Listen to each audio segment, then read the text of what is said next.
Time to play the game! Hello once again. We're going to conclude this pointers day with pointers usage. So far we've only played with pointers within a main or a function, and you probably don't see the point. But as soon as you'll know how to allocate memory, you'll understand their importance. Because so far we've named things on the stack.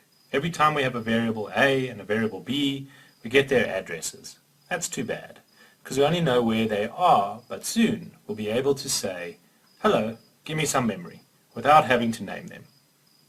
That's where pointers come into play.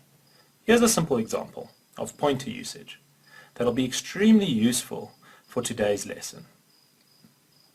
We have a function, a main rather, and a function fct brackets. In my main, I've declared an int a with the value 42.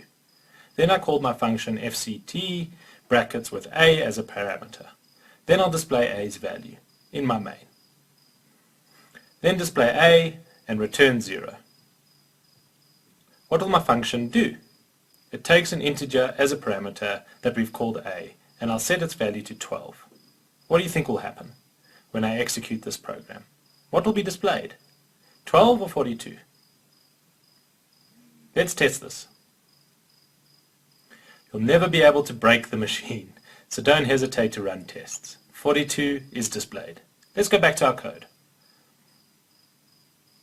A, here is the A from our main, its value is 42. Know that by passing a parameter, we always pass it by copy. Basically, here I didn't pass A, but a copy of A's value. So the A that's here is not the same. It's my function's A. So here, the A possesses a copy of the first A that's in my main. Therefore, it took the value of 42. When I modify this, A equals 12. I'm modifying the A from my function, but the A from my main hasn't changed. Once again, we did not pass it the A from my main, we passed it a copy of its value. So how can we manage in my function to modify the value of A in my main? Well, instead of copying the value of A, I'm going to copy the address of A. And here, instead of having an int, otherwise it won't compile, as I'm passing it an int address, so here we need to turn it into a pointer to int. My A becomes a pointer to int. And if I want to change the value of A, so the value pointed by my function's A, I'm going to have to dereference it here.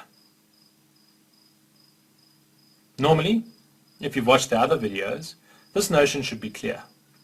So I'm calling my function by passing the address of A, so I made a copy of the address of A, which goes into a pointer to int, also called A, just to confuse you. Then I've decided that the value pointed by this A would take the value 12. Let's see what happens.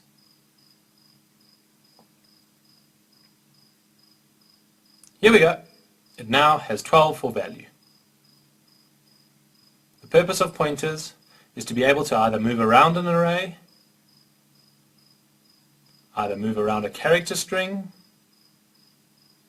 which is an array of characters, either pass a variable's address and modify it in a function. That's one of the most common use of pointers. This concludes our lesson on pointers.